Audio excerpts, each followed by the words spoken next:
Glória a Deus. Abra sua Bíblia no livro de Atos dos Apóstolos, capítulo de número 5.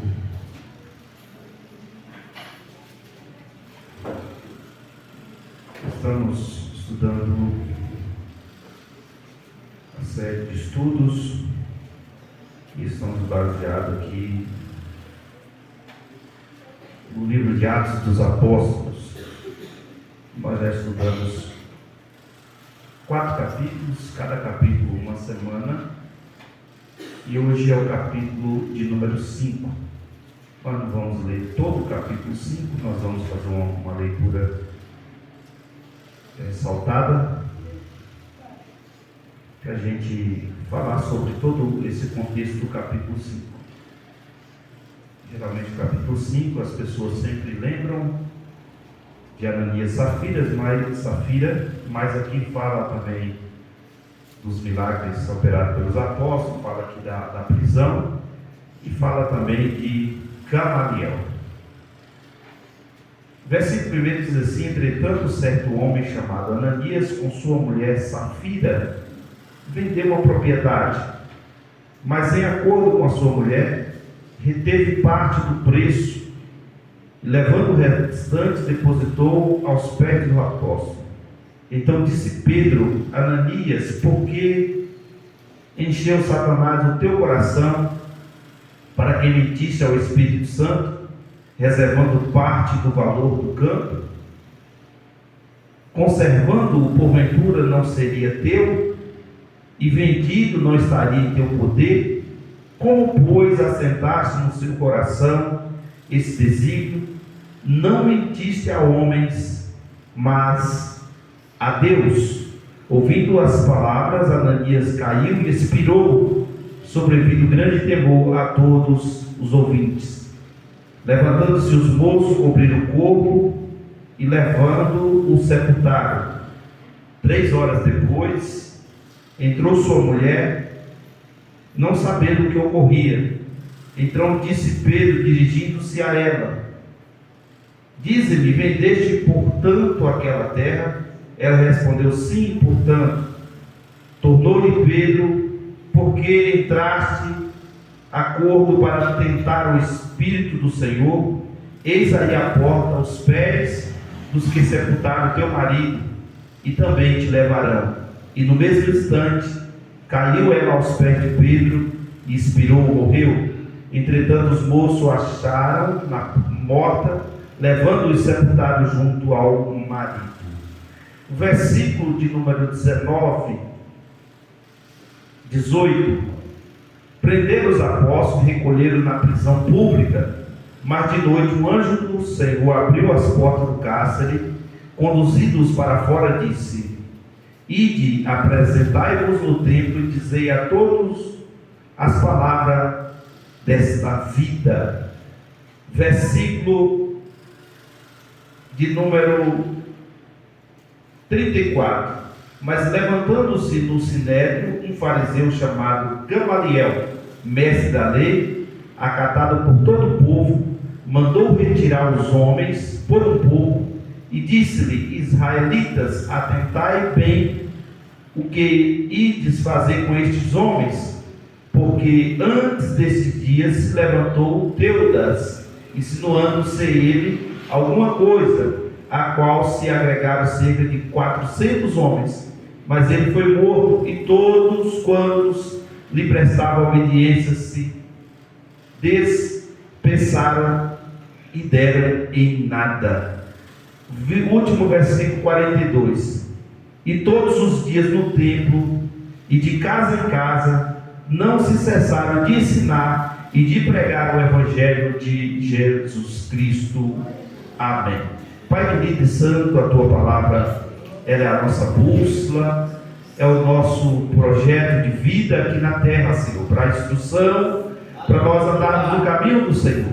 Continue falando em nossos corações por meio da mesma. Abre a mente da sua igreja, do seu povo, instrui-a da maneira que o Senhor queira desta noite, exaltando, edificando, consolando, e que a Tua palavra produza frutos desta noite em nossos corações. repreenda toda e qualquer retaliação do inimigo, toda força contrária, toda distração, e que os seus filhos possam ouvir a tua voz por meio da tua palavra. Amém. Podeis aceitar, meus irmãos, em continuidade essa série de mensagens. Nós começamos há 4 semanas, hoje é a 5ª semana, e nós começamos o capítulo 1 falando aqui da ascensão de Jesus, as ordenanças de Jesus para que os discípulos permanecessem em Jerusalém. Na 2ª semana falamos do capítulo de número 2, da descida do Espírito Santo. Na 3ª semana nós falamos do capítulo de número 3, da cura ali do coxo à porta do templo. A semana passada, no capítulo de número 4, nós falamos aqui acerca de Pedro e João, que foram presos ilegalmente, mas de maneira porque eles tinham feito um milagre na vida daquele paralítico, e por assim dizer, eles sofreram uma consequência enorme, mas não puderam fazer nada contra eles, porque a multidão e o povo estavam do seu lado, sabendo que Deus estava com eles. Falamos aqui a semana passada sobre o poder da oração, que a igreja, quando ela é unida, quando ela está orando, os milagres acontecem. Falamos acerca da unanimidade. E por final, nós falamos um pouco sobre a oferta de Barnabé, que é já no finalzinho do capítulo de número 4, versículo 36 e versículo 37. E exatamente por causa dessa oferta que eu disse para os irmãos que nós iríamos apenas falar um pouco sobre a oferta de Barnabé, mas hoje que seria exatamente o dia de nós falarmos sobre ela, porque foi através da oferta de Barnabé que aconteceu uma tragédia, 2 mortes ali dentro do templo, não por causa de dinheiro, mas por causa da mentira que foi dita ali, como Pedro disse: tu não mentiste a homens, mas mentiste a Deus. Nós percebemos que um homem por nome José, e que os apóstolos deram o sobrenome para ele de Barnabé, que era natural ali de Chipre, ele era levita, então ele fazia parte da música, e ele resolveu vender o seu campo e trouxe tudo o que ele tinha vendido aos pés dos apóstolos. Os irmãos percebem que isso aqui não foi uma norma da igreja, não foi uma regra da igreja, não foi uma imposição dos apóstolos, mas esse homem teve uma atitude nobre, e ele percebeu que a perseguição da igreja, ou com a igreja, estava sendo muito grande. O que ele fez? Ele resolveu fazer um senso comum de ajudar a obra do Senhor. Ele percebeu que aquele campo, aquela propriedade que ele tinha, não mais servia para ele. Sabia que dentro de algum tempo ele poderia perder aquela propriedade. E o que ele fez? Ele vende a sua propriedade e coloca todos os recursos que ele recebe aos pés dos apóstolos. Aos pés dos apóstolos aqui, para os irmãos entenderem, essa época as ofertas que eram depositadas, os dízimos eram trazidos exatamente aos pés dos apóstolos. Eles colocavam assim uma espécie de gasodulário na frente, e as pessoas vinham trazendo, e o sentido de trazer aos pés é porque eles ficavam de pé, em frente ali, observando, assim como Jesus também fez isso no templo, ficou observando, e aquela mulher viúva trouxe aquelas moedinhas. Jesus percebe que ela trouxe tudo que ela tinha. Então os irmãos veem aqui que ele traz 100% daquilo que ele tinha vendido aos pés dos apóstolos. Aí o capítulo 5 começa dizendo assim: entretanto, certo homem chamado Ananias, com sua mulher Safira, vendeu também uma propriedade. Aí o que acontece? Quando eles chegam em casa, eles fazem um acordo entre si. Olha, nós vamos dizer que nós vendemos por tanto essa propriedade, nós vamos separar parte do valor. E eu acredito que no coração deles era assim: vai que esse negócio negócio de ser crente não dá certo. E a gente vende tudo que tem, coloca na mão desses camaradas aí, que está fazendo milagre, está falando de Jesus, mas vai que não dá certo, a gente tem recursos para a gente recomeçar a nossa vida. Mas aqui, irmãos, a gente vê que o preço de uma entrega pela metade. A gente vê o preço que foi o preço de morte, pagou com sua própria vida. Nós observamos do capítulo 5, o versículo 1 até o versículo de número 11, trata dessa história de Ananias e Safira. E a gente vê muitas pregações, muitas pessoas falando e contextualizando essa história no sentido assim, de alguém que mentiu diante do Senhor e foi punido diante do Senhor. Os irmãos perceberam que o problema não foi o recurso humano.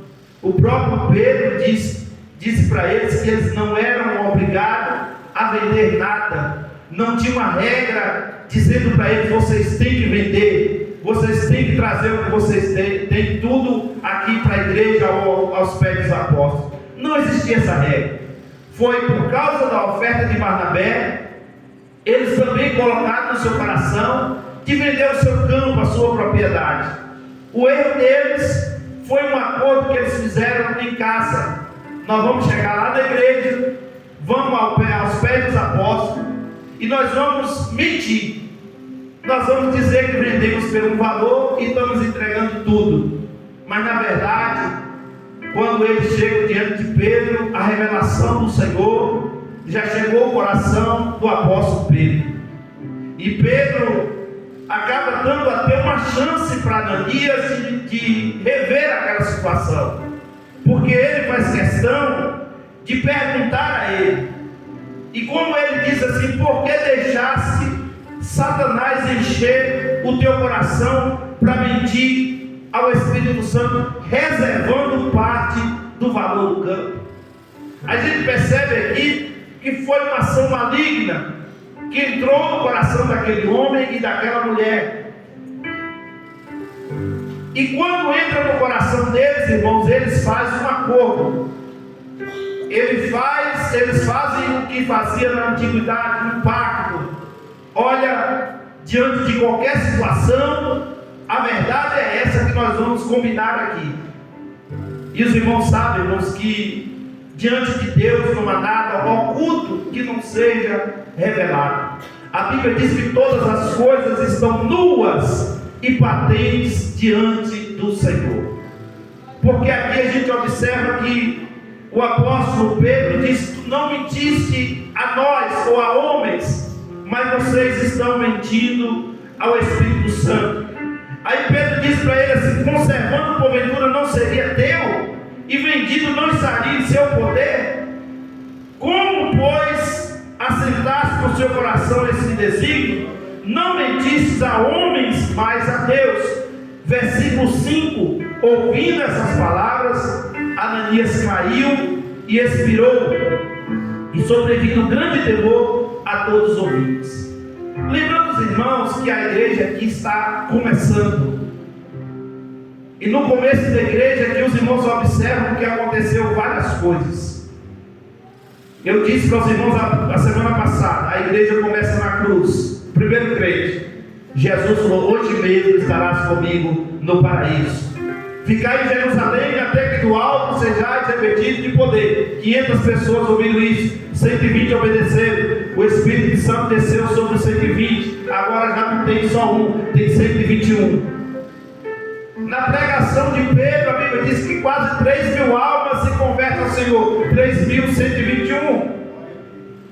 Quando a gente viu aqui no capítulo de número 4 da semana passada, mais de 5.000 pessoas já estavam servindo ao Senhor no templo e nas casas. A igreja está crescendo, a igreja está se multiplicando. E Deus aqui está dando sinais para aquela igreja de que o crescimento da obra não dependeria apenas da pregação dos discípulos, da operação dos sinais, dos prodígios e das maravilhas, mas dependeria de uma igreja forte, unida e que não mentisse, uma igreja que fosse fiel a Deus e a sua palavra. Se você pega o capítulo capítulo 2, o versículo 42, você vai ver que eles permaneciam na doutrina dos apóstolos, no partir do pão, nas orações, e havia tudo em comum entre eles. Mas esse tudo em comum dura até o capítulo de número 5, porque quando chega o capítulo de número 5, alguém resolve falar assim: não, nós não vamos fazer igual os outros estão fazendo, não. Aquele tipo de pessoas, irmãos, que é do contra, aquele tipo de pessoas que vai na contramão da lógica, está todo mundo seguindo o caminho certo, mas ele combina, faz um grupinho e diz assim: olha, nós vamos fazer diferente, e aí se dá mal. Aqui teve morte literalmente, mas quantas pessoas que estão mortas espiritualmente dentro da casa do Senhor, porque se levantaram, porque acharam que deveriam seguir a orientação deles mesmos. E tem aqueles que dizem assim: eu faço o que eu quero, do jeito que eu quero, da maneira que eu quero, ninguém manda em mim.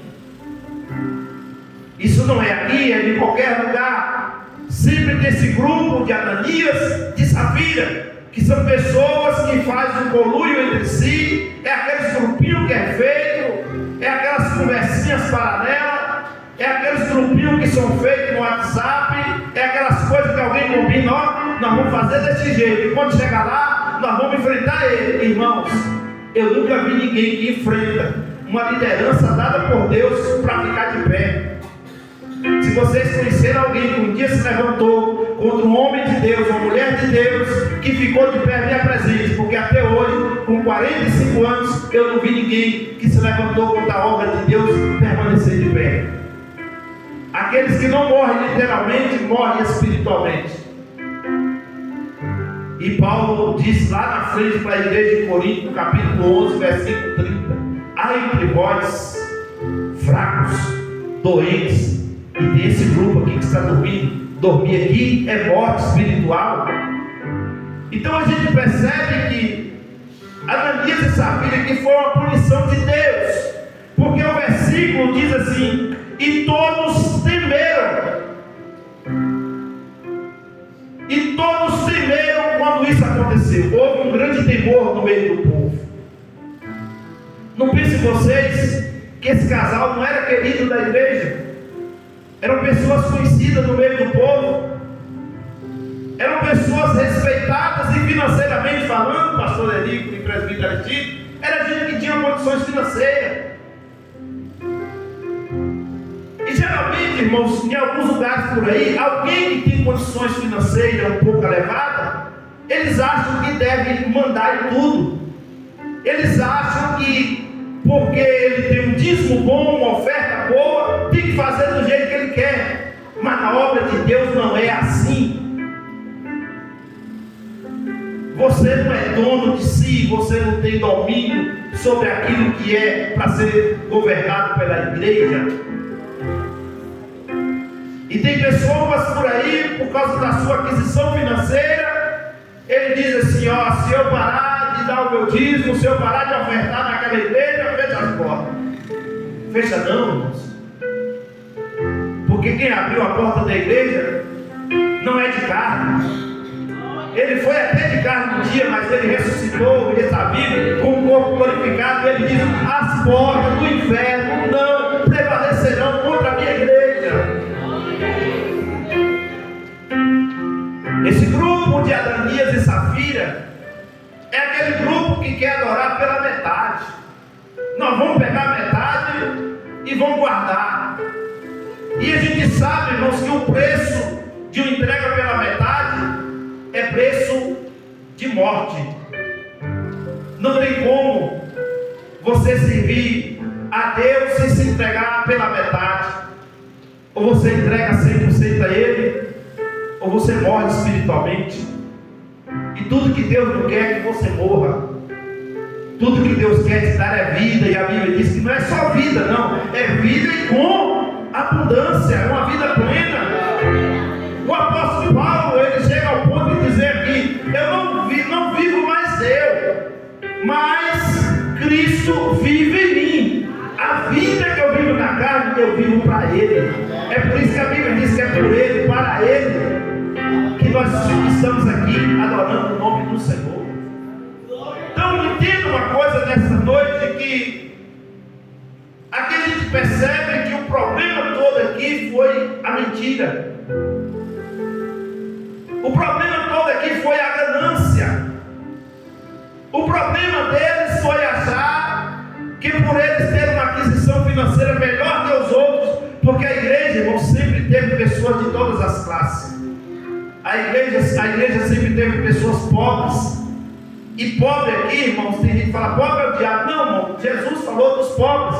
Pobre aqui está falando de alguém que tem aquisição financeira. Pessoas que às vezes não têm um poder econômico de se sustentar e sustentar a sua casa. São pessoas necessitadas, são pessoas pobres.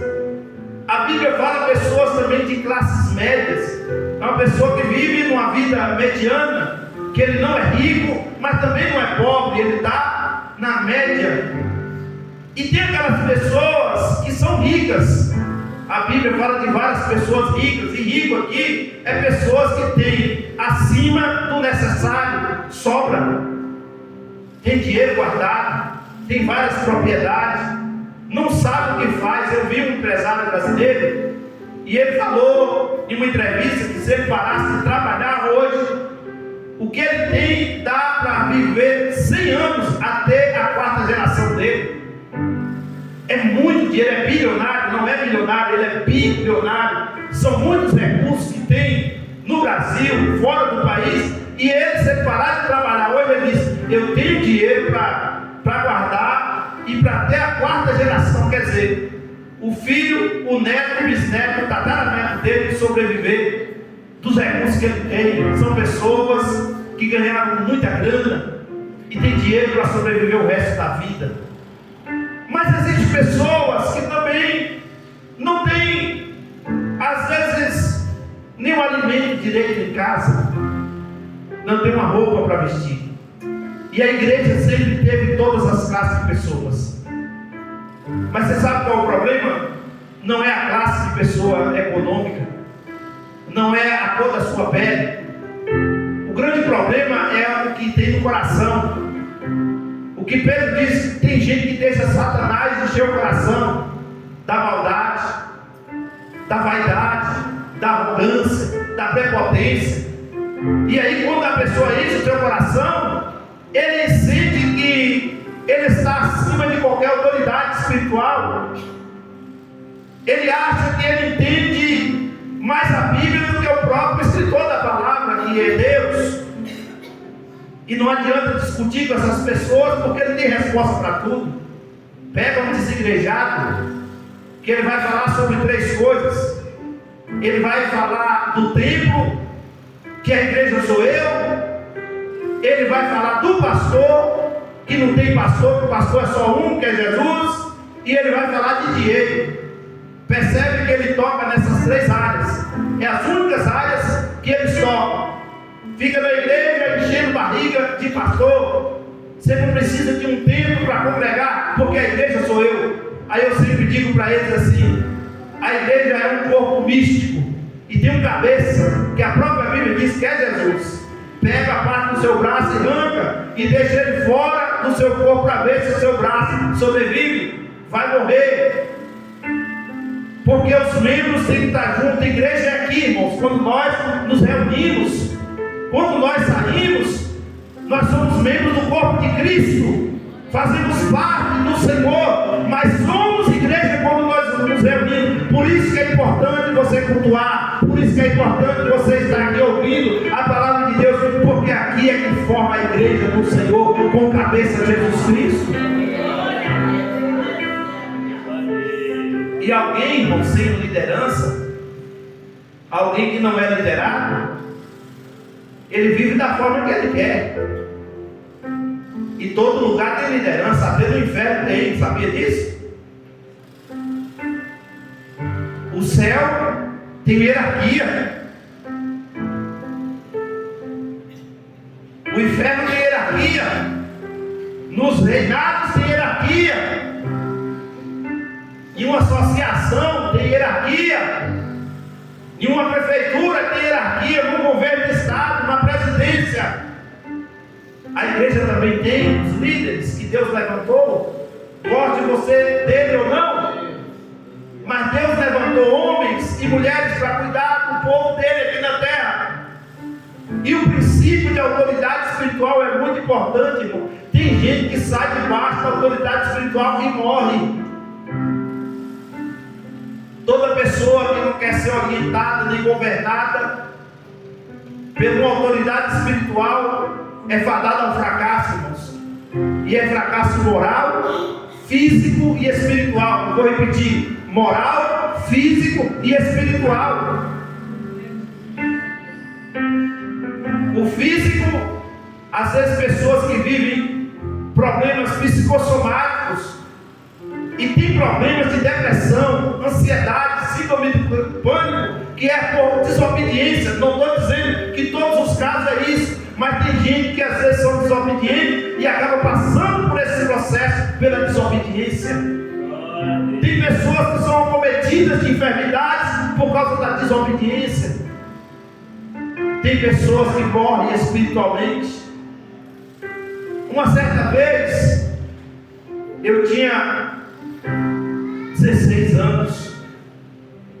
Eu tinha 15 para completar 16 anos. E eu cheguei em São Paulo e eu fui criado na igreja. Aí eu levei uma carta de mudança da minha igreja. Aí eu fui congregado no bairro que eu morava, uma igreja muito grande, uma igreja que dava umas 3 ou 4 dessas. Um grupo de mais de 200 jovens. Só que naquela época, jovens e adolescentes eram separados, e eu, pela idade, eu fui parar no grupo de adolescentes. Só ia para o grupo de jovens depois que completasse 18 anos. Quem é dessa época aqui? Levanta a mão. Aí,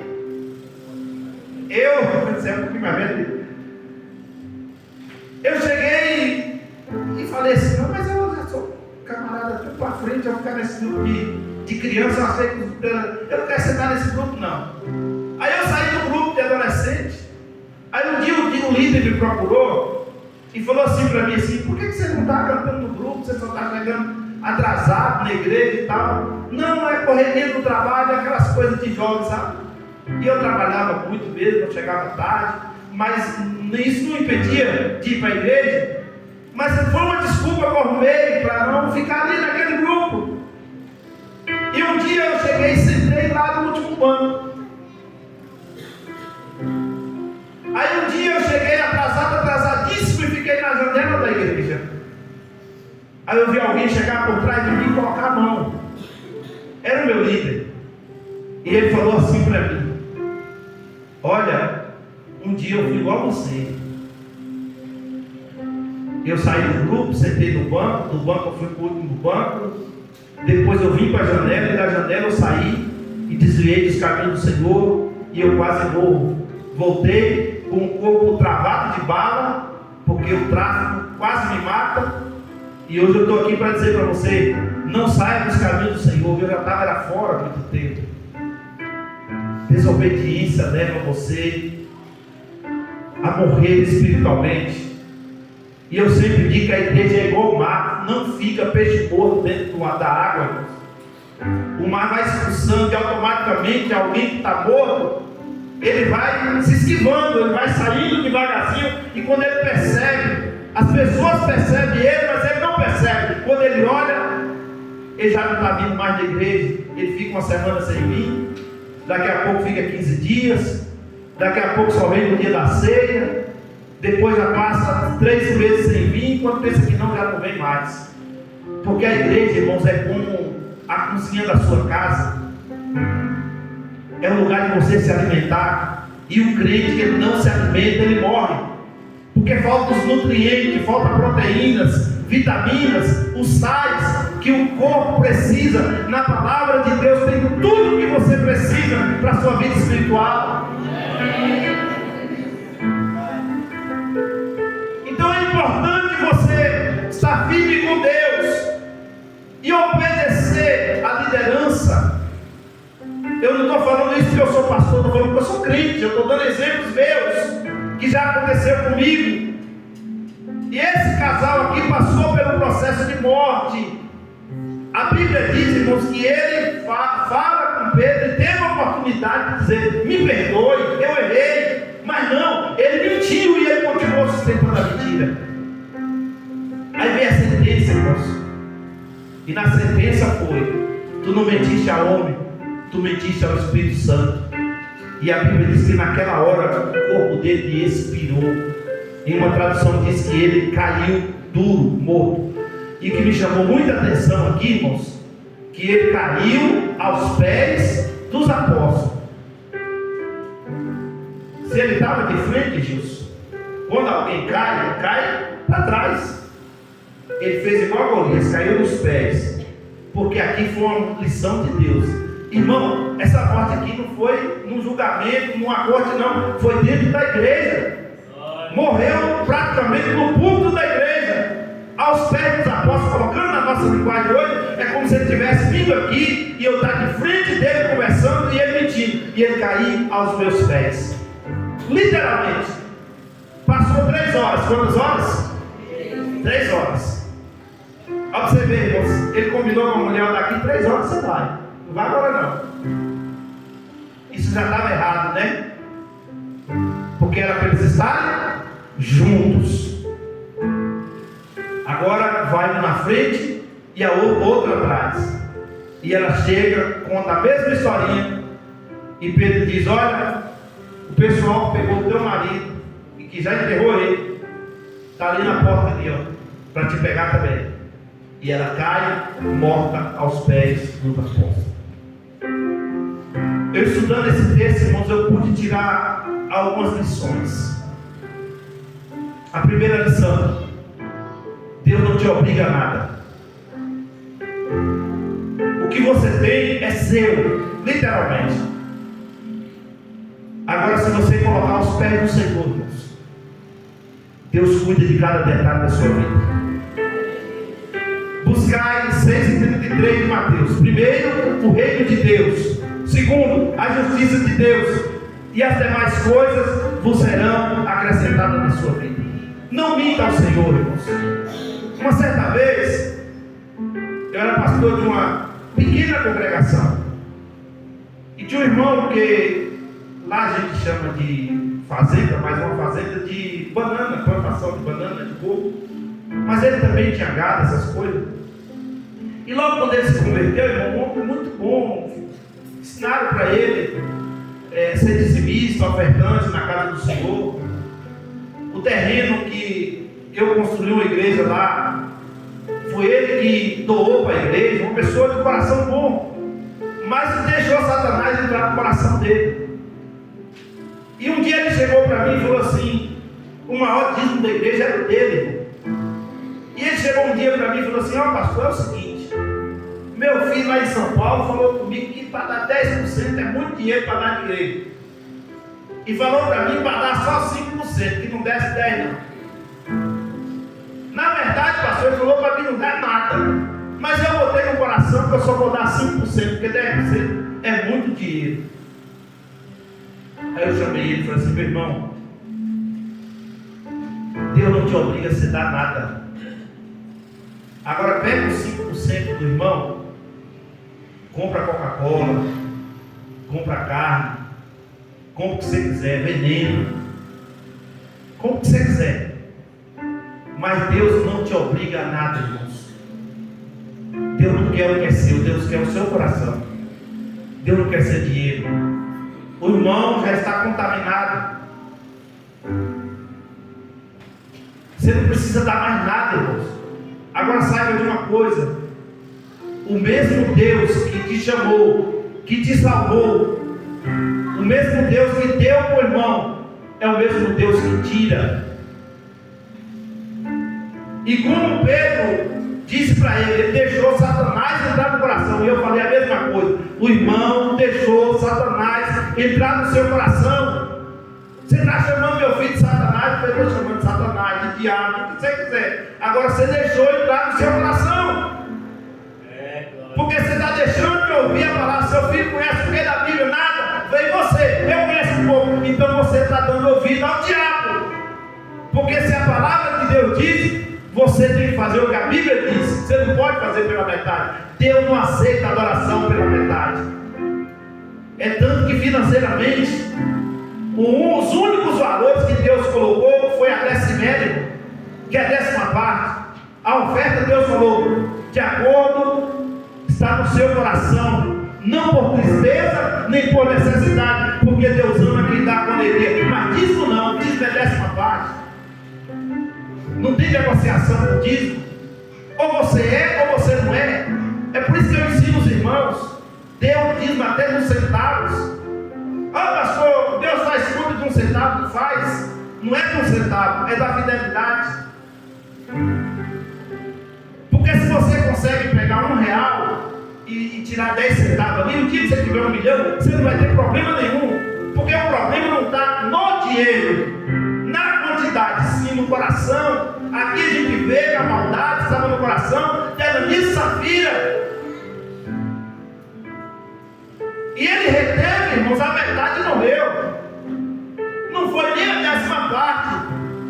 Já Barnabé não, pegou 5% e colocou. Falou, não é para nós tudo, eu vou participar também, mas vai ser administrado pelos apóstolos. Lembrando, irmãos, isso aqui estava um período de perseguição. E eles ficaram juntos, então quer dizer, eles comiam juntos. Eles dormiam praticamente quase nos mesmos lugares, ou ficavam perto um do outro, por causa da perseguição romana. Lá na frente você vai ver que a igreja alivia um pouco a perseguição, aí cada um já constrói o templo, constrói os lugares, e aí que chega até os nossos dias, que são as igrejas, que são os lugares que são construídos para o povo de Deus, para aquela comunidade. Mas você pode observar, irmãos, eu conheço apenas uma igreja que ela não contribui com dízimos, que é a Congregação Cristã no Brasil. Mas eles tinham 7 ofertas no culto. E se você for olhar as 7 ofertas que tinham, dá muito mais do que o dízimo. Estou condenando eles, é problema deles. Mas você vai olhar os templos deles, as igrejas deles, é tudo bonita, tudo linda, porque constrói aquilo com o quê? Com flor? É com dinheiro, irmãos. É a maneira que eles fazem. Não estou aqui para criticá-los, mas é a maneira que eles adotaram de contribuição. Mas eles são fiéis àquilo que propôs a eles. E nós, irmãos, vamos falar de nós, assembleanos. Nós somos a maior denominação do mundo. Mas cá para nós, não conta para ninguém não. É o povo mais infiel de contribuição que tem, somos assembleanos. Porque aqui a gente não força ninguém a nada. Tem igrejas aí, irmãos, que não batizam um membro se não for dizimista.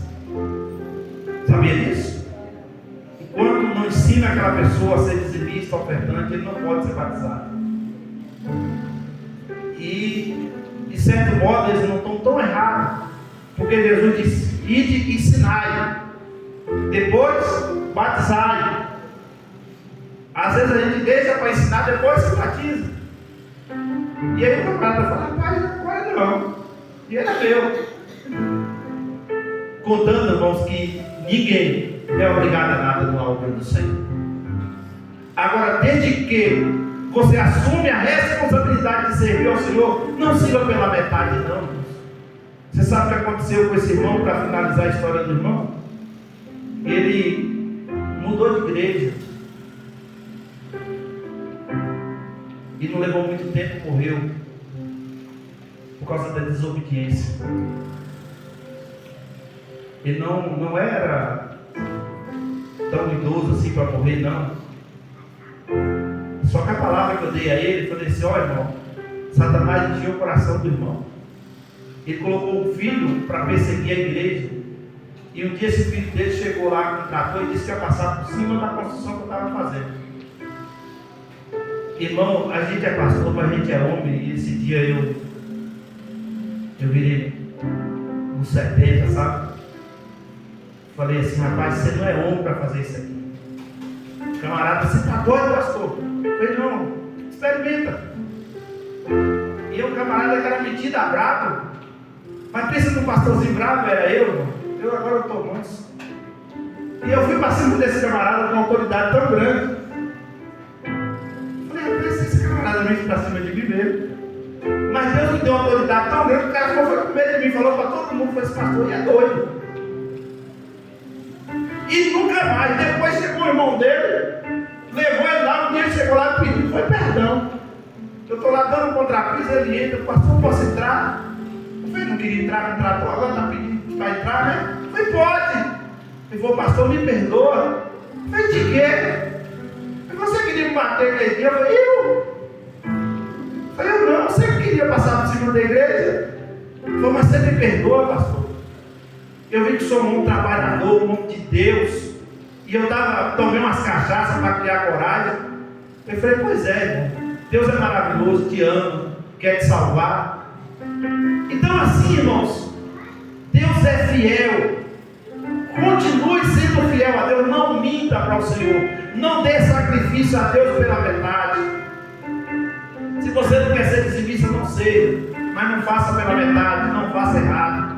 Faça aquilo correto que Deus mandou você fazer, para você ser mais abençoado e não ser pego na mentira. Não a homens, mas mentira a Deus. Então vamos lá. Eu estou só na introdução aqui do capítulo 5. Então a primeira parte aqui fala do preço de uma entrega pela metade. A segunda parte aqui, que vai do versículo 12 ao 16, fala dos sinais e maravilhas. Aqui fala que eles se reuniram na colunata de Salomão, ali no templo, e as multidões, irmãos, traziam os doentes endemoniados diante dos discípulos ou dos apóstolos, e eles eram curados, libertos. Você percebe que Deus agora começa a operar sinais, e eu sempre digo sinais, prodígios e maravilhas. Qual a diferença dos três? A diferença, irmãos, que os sinais são visíveis. Alguém que é cego passa a enxergar, alguém que não andava passa a andar. As maravilhas tem um dom que chama operação de maravilha. Sabe o que é a operação de maravilha? Alguém que não tem o olho, e eles oraram e o olho aparecer. Alguém como aquele homem que tinha a mão mirrada, seca, sem osso, e de repente aparecer carne. Isso é operação de maravilha. Alguém que nasceu coxo, com os pés travados, virado para dentro, e eles oraram e Deus agora fazer aquilo ali, ó, na frente deles, e colocar aquele homem de pé para andar. Os prodígios que Deus fazia no meio do povo não eram só bênçãos financeiras, bênçãos físicas, mas bênçãos espirituais, porque a Bíblia diz que em cada alma havia temor. Quando isso aconteceu na morte desse casal, irmãos, a Bíblia diz que todos ficaram com os olhos atentos. Não se tem relato que ninguém mentiu mais depois desse dia, porque a punição de Deus, irmãos, ela é educativa. Eu tomei um bocado de multa no trânsito. Tem 2 anos já que eu não tomo multa, porque eu aprendi, irmão, doeu no meu bolso. E é melhor você aprender com os erros dos outros do que você ter que pagar. Eu tive que pagar dos meus erros. E tem gente, irmãos, que não aprende. E você observa que Deus fez isso para entender, mostrar para o povo: vocês não estão brincando de servir a Deus, a obra é minha e não minta para mim. Aqui vemos os sinais, os prodígios e maravilhas da parte de Deus. Do versículo 17 ao versículo de número 26, aqui vem a perseguição de novo, porque aqui eles são presos novamente. Lembra que no capítulo 4 Pedro e João foi preso? Agora no capítulo 5 prenderam foi todo mundo. Depois vocês podem ler a partir do versículo 17, que levantando-se o sumo sacerdote e todos que estavam com ele, a seita dos saduceus. Irmão, lembra a semana passada que eu falei a seita dos saduceus, que não cria na ressurreição, que era um grupo religioso, e eles que tinham o sinédrio nas suas mãos com 70 homens, era eles que reuniam ali, e o que eles falavam ali todos acompanhavam, e eles se reuniram e prenderam os apóstolos, recolheram a prisão pública, colocaram na cadeia pública. Mas a Bíblia diz no versículo 19, irmãos, que de noite Um anjo do Senhor abriu as portas do cárcere, conduziu para fora e disse: ide, apresentai no templo, dizei ao povo todas essas palavras de vida. Tendo ouvido isso, logo ao romper do dia, entraram no templo e ensinaram. Deus mandou um anjo lá abrir a porta e falou para ele: sai, vai para a igreja lá pregar. Porque eles prendiam, Deus ia lá e soltava. Eles iam lá e chicoteavam os homens de Deus. Deus usava isso, nós vamos chegar lá no capítulo 16 ainda. Deus chegava com essa chicotada que ele levou, pegava o carcereiro para cuidar da chicotada, curar as feridas, para salvar ele e salvar a casa dele. Então tudo tinha um propósito de Deus. Mas aqui está no começo da igreja, a perseguição foi muito grande, mas eles foram libertos. Não tem prisão, irmãos, que segura quem Deus levantou. Porque até dentro da prisão, Deus faz de você um vitorioso. A igreja hoje não é perseguida como era antes, no sentido de prender, de chicotear os líderes. Mas a nossa igreja, a Assembleia de Deus, os nossos pais na fé, já foram perseguidos, presos, chicoteados, humilhados pelo Evangelho. Mas nada disso impediu o crescimento da igreja. Porque não tem nada que segura quem Deus levantou para fazer a sua obra. E eles chegam, irmãos, aqui os sumos sacerdotes, os saduceus, convoca novamente o Sinédrio, e agora eles convocam também o Senado da República da época, para mandar buscar no cárcere os homens que ele prenderam. Mas quando os guardas, eles chegam no cárcere, eles relataram dizendo que o cárcere está fechado, com toda a segurança, sentinela nos seus postos, junto às portas, mas abrindo-as, ninguém encontrando lá dentro. Aqui agora tem um nó na cabeça deles. Porque na prisão lá de Atos 16, a Bíblia diz que todas as portas foram abertas. Aqui o anjo entra na prisão, solta os apóstolos, tranca a prisão de novo, e ficava um grupo de sentinelas. O sentinela era guardas. Aqueles guardas eram responsáveis pela prisão.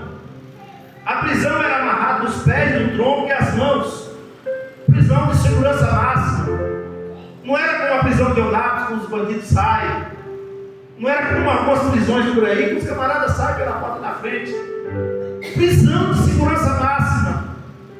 E agora, eles vão pegar os discípulos agora para fazer o julgamento no Sinédrio e no Senado da República, para sentenciá-los agora à prisão.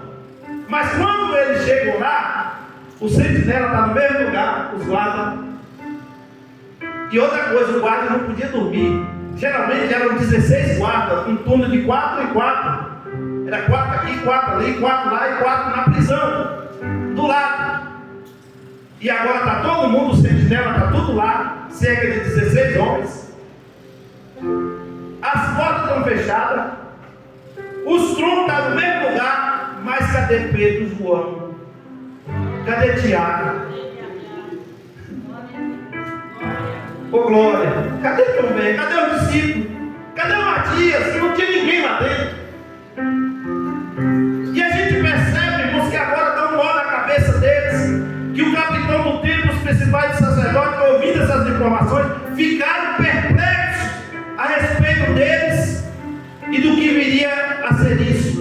Nesse interim, chegou alguém e lhe comunicou: eis que os homens que recolheram estão no cárcere, estão no templo ensinando o povo.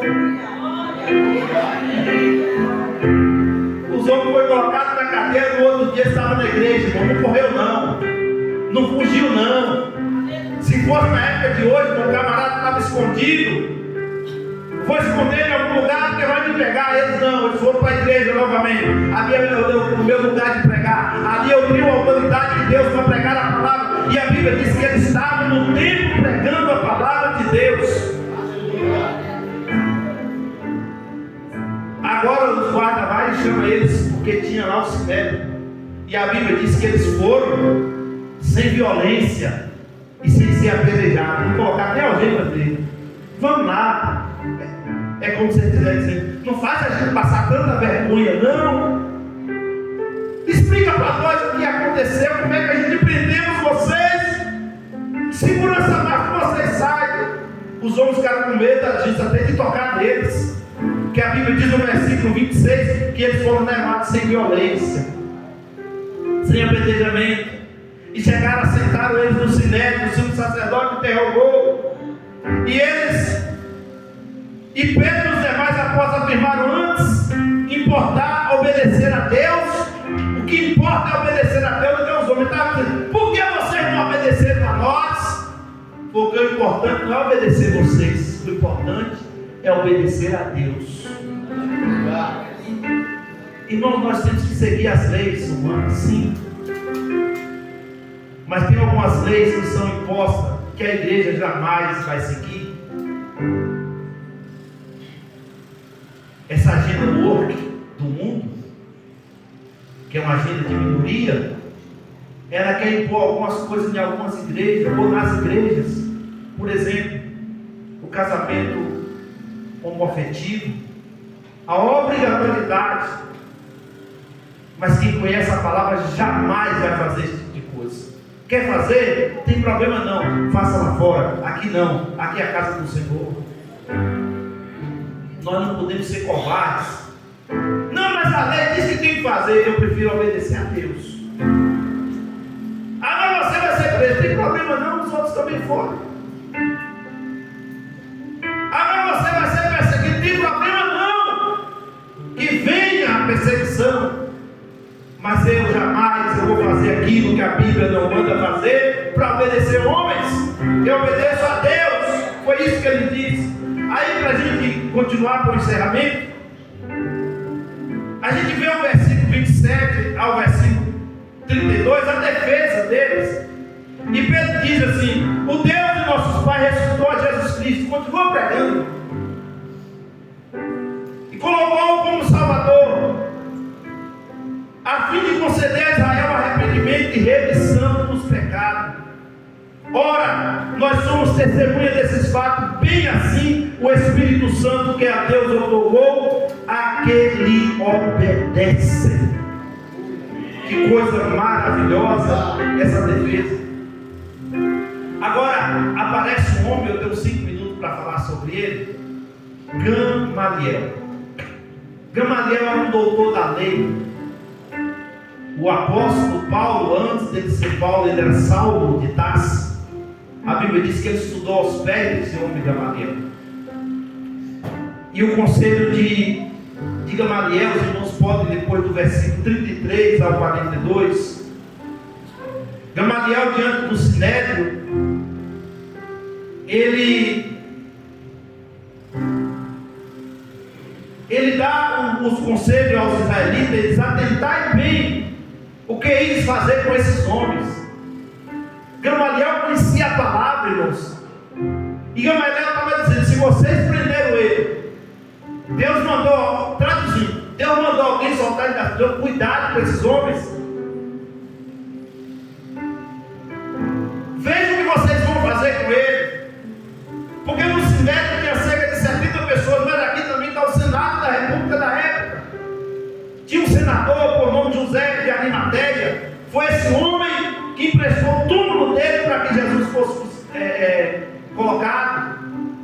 E aqui Gamaliel, ele faz aqui um conselho, porque ele não tinha poder de decisão. Ele era um doutor da lei, apenas ele ensinava a lei de Moisés, mas ele dá um conselho: tome cuidado com o que vocês vão fazer esse homem, porque antes desses dias levantou Teudas, e ele fala aqui de um Teudas, que foi um sistema de um Cristo falso, que levantou cerca de 400 homens a segui-lo, e esse era falso, mas ele estava dizendo: esse que esses homens seguem aí, não é falso não é Deus não, esse é o Cristo, é o prometido, é o que Deus levantou. Cuidado com esses homens. E ele fala de Judas também, que foi levantado do Galileu. Ele fala também: mas se é Deus, versículo 39, não podeis destruí-lo, porque não seja porventura achado lutando contra Deus e concordar com ele. Sabe o que Gamaliel está falando aqui? Não brigue com Deus. Não lute contra Deus. Se vocês tocarem nesses homens, você está tocando no Deus deles. Cuidado. Chamaram os apóstolos, açoitaram e ordenaram que não falasse o nome de Jesus e soltaram. Aqui, irmãos, que eles falaram assim: nós não vamos prender vocês com o anjo pode soltar, mas nós vamos dar uma surra. Deram uma surra neles e soltaram. Aí agora a gente pensa que eles choraram, foram embora para casa. E a Bíblia diz assim: e eles, versículo 41, se retiraram do sinédrio, regozijando por terem sido considerados dignos de sofrer as afrontas por esse nome. E todos os dias no templo, na casa, de casa em casa, não cessava de ensinar e pregar o evangelho. Alguém que sai chicoteado, e a Bíblia diz que ele sai regozijando. Sai murmurando não, irmão. Ele cá para nós tem crente no culto, que se Deus trazer uma palavra dura, ele sai murmurando. Não é nem chicote, é só uma palavra de exortação. Esses homens aqui tomam a surra, os 12, porque Matias estava incluso aqui, e a Bíblia diz que ele sai regozijando. Sabe o que é regozijar, irmão? É você ter alegria. Aí alguém fala: esse Deus é masoquista, porque bate alguém, dá risada e glorifica. É porque ele sabia o Deus que ele servia, irmãos. Ele estava dizendo assim: se o meu Jesus foi crucificado, foi açoitado, eu posso passar pelo mesmo processo também, não tem problema não, porque a glória que ele teve, eu também vou ter. Aleluia! Então, irmãos, vimos dentro desse capítulo aqui eu encerro o destaque e a ousadia contínua dos apóstolos na pregação do Evangelho. Vemos aqui que com Deus não se mente, porque não há nada oculto diante dos olhos do Senhor. Vemos aqui também sinais milagrosos e maravilhas que acompanhavam o ministério dos apóstolos. E por último, os inimigos da obra do Senhor sempre se levantarão, mas a maior autoridade está conosco. Jesus disse assim: eu vos dou poder e autoridade. Vocês vão pôr as mãos sobre os enfermos e eles serão curados. Vocês vão falar novas línguas. Se porventura beber alguma coisa mortífera, não lhe farás dano algum. Pegarão serpentes, escorpiões. O que Jesus estava dizendo? Vocês vão estar protegidos debaixo da autoridade. Foi Jesus que nos chamou. A garantia já está escrita na sua palavra, assinada com tinta de ouro e caneta de sangue, para todos nós. Permaneça firme, não desista do Senhor, por mais que venham as afrontas, as lutas, as provações. Eu dei para os irmãos aqui no capítulo 5 muitas provas de que Deus tem o controle total da sua igreja, da sua vida, a sua vida particular, o que você faz na sua casa, o que você faz no seu trabalho. Deus sabe de tudo. Deus sabe das suas finanças, Deus sabe dos seus sentimentos, Deus sabe das suas emoções, Deus sabe quem é você. E se você chegou nesse lugar aqui para adorar o nome do Senhor, é porque também sabe que você é um adorador, porque mesmo na fraqueza, mesmo passando por luta, você não se cansou de estar na sua presença, ouvindo a sua palavra, debaixo da autoridade da sua palavra para a sua vida. Fica de pé adorando o Senhor.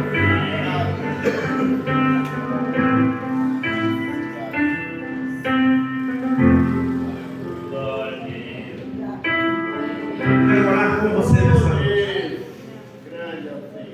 Pedir ao Senhor que lhe dê força, porque a obra de Deus é a mesma, o poder de Deus é o mesmo, a autoridade de Deus não mudou. Ele é o mesmo de ontem, do passado, de hoje, do presente e de amanhã, do futuro. Ele fez no passado, Ele faz no presente e vai fazer no futuro. Ele não mudou. hino muito inspirado que diz assim: eu não mudo. Pode tudo mudar, mas Deus não muda. O Espírito Santo continua do mesmo jeito, te convencendo do pecado, da justiça, do juízo. Sabe e conhece cada detalhe da sua vida. Então nesta noite se coloque diante do Senhor.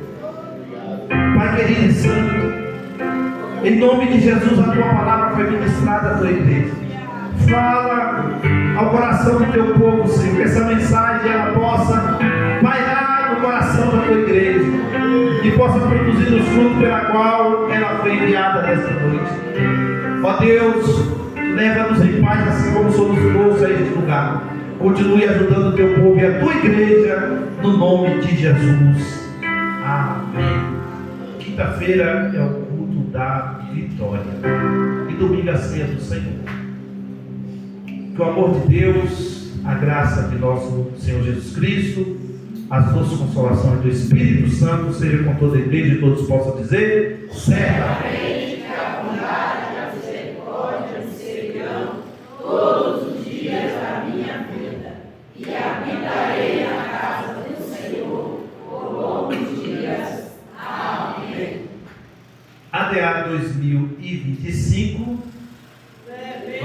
Devemos confiar e esperar, porque Deus existe e é galardoador dos que o buscam. O povo já aprendeu, né? Deus abençoe a sua vida, abençoe a sua casa e a sua família.